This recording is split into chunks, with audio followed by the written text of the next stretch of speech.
If I was to tell you that there was a medieval organization of holy warriors, men who would spend as much time praying as fighting, men who were told to stay away from alcohol and women, you might think, this is something to do with that word mujahideen.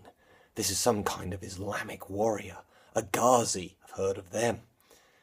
And they existed, but they weren't a specific organization or indeed military unit.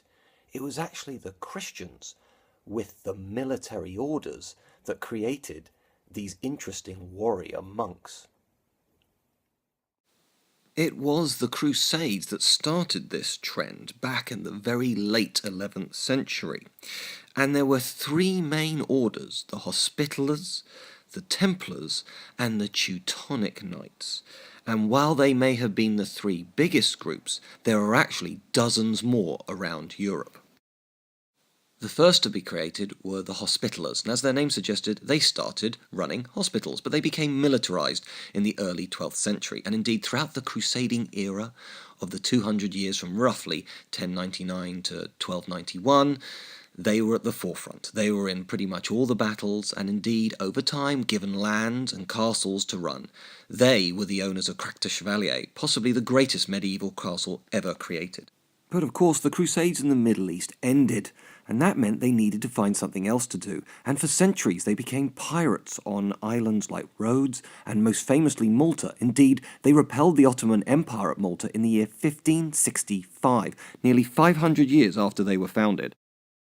Then there were the Templars, and as this image shows, which was much used, of two knights on a horse, they came from modest backgrounds. But again, you have a group who fought tooth and nail throughout the Crusades. Indeed, at the fall of Acre in 1291, they were the last men standing.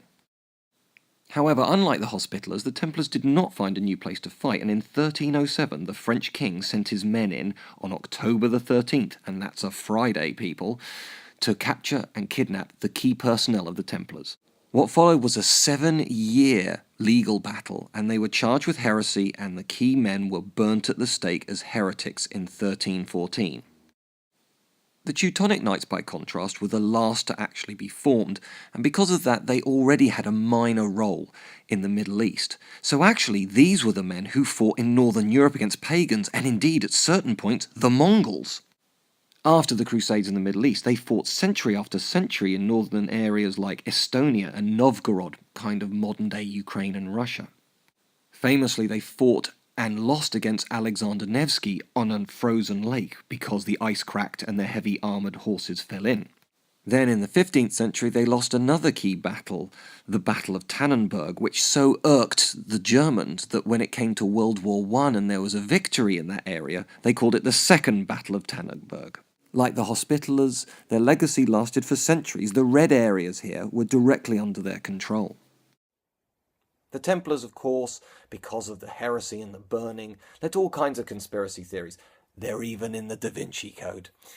But it's interesting to note that the Knights Hospitaller and the Teutonic Knights still exist as organisations, largely charitable. They don't tend to wear armour or have weapons anymore, but they're still part of the Roman Catholic Church, and indeed today there is still a Grand Master of the Hospitallers. So it's interesting to see how some of these organisations, who were key to medieval society, have evolved over the centuries. Thank you for watching. As the name at History Gems suggests, there are daily historical updates on Twitter and indeed on Facebook. You may be watching this on Facebook, in which case all the videos are available on YouTube under at History Gems. But there is, of course, the book, The Busy Person's Guide to British History, available on Amazon. See you soon.